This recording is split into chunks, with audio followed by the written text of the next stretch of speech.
M ಕೃಷ್ಣಪ್ಪರಿಗೆ ಸಚಿವ ಸ್ಥಾನ ಕೈತಪ್ಪಿದ ಹಿನ್ನೆಲೆ ರಾಜೀನಾಮೆ ಕೊಡೋಕೆ ಹೊರಟಿದ್ದಾರೆ ಬ್ಲಾಕ್ ಅಧ್ಯಕ್ಷರುಗಳು ಹಾಗೆ ಕಾರ್ಯಕರ್ತರು. ಕೆಪಿಸಿಸಿ ಕಚೇರಿ ಕಡೆಗೆ ಹೊರಟಿದ್ದಾರೆ. ಈಗ ದೊಡ್ಡ ಮಟ್ಟದ ಡ್ಯಾಮೇಜ್ ಅಂತ ಹೇಳ್ಬೋದು ಕಾಂಗ್ರೆಸ್ಗೆ ಇದು. ಯಾಕೆಂದ್ರೆ ಈಗ ಅಸಮಾಧಾನವನ್ನು ತಣಿಸದೇ ಇದ್ರೆ ಖಂಡಿತ ಎಫೆಕ್ಟ್ ಆಗ್ಬೋದು. ಈಗ ವಿಜಯನಗರ ಮತ್ತು ಗೋವಿಂದರಾಜನಗರ ಏನೋ ಚಲುವರಾಯಸ್ವಾಮಿ ಬಾಲಕೃಷ್ಣ ಕೂಡ ಆಗಮಿಸಿದ್ದಾರೆ. ಕೃಷ್ಣಪ್ಪನವರ ಮನವೊಲಿಸುವಂತ ಪ್ರಯತ್ನ ಬಂದಿದ್ದಾರೆ ಅವರು. ಆದರೆ ಯಾರ ಕೈಗೂ ಕೂಡ ಕೃಷ್ಣಪ್ಪನು ಸಿಕ್ಕಿಲ್ಲ. ಫೋನ್ ಸ್ವಿಚ್ ಆಫ್, ಮನೇಲಿ ಕೂಡ ಇಲ್ವಂತವರು, ಅಜ್ಞಾತ ಸ್ಥಳಕ್ಕೆ ಹೋಗಿದ್ದಾರೆ ಅನ್ನುವಂಥ ವಿಚಾರಗಳು ಗೊತ್ತಾಗ್ತದೆ. Phone not reachable, switch off ಅಂತ ಬರ್ತಿದೆ. ಹಾಗಾಗಿ ಯಾರ ಕೈಗೂ ಸಿಗ್ತಾ ಇಲ್ಲ. ಒಕ್ಕಲಿಗ ಸಮುದಾಯದ ಪ್ರಭಾವಿ ನಾಯಕರ ಕೂಡ ಗುಡಿಸ್ಕೊಂಡಿದ್ದಾರೆ ಬೆಂಗಳೂರಿನ ಭಾಗದಲ್ಲಿ, ಅದರಲ್ಲೂ ಬೆಂಗಳೂರು ದಕ್ಷಿಣ ಭಾಗದಲ್ಲಿ. ಈಗ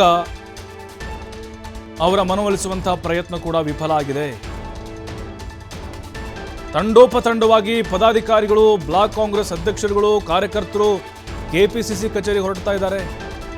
ಟಿಟಿ ವಾಹನಗಳಲ್ಲಿ ಹೋಗ್ತಿದ್ದಾರಂತೆ, ಗುಂಪು ಗುಂಪಾಗಿ.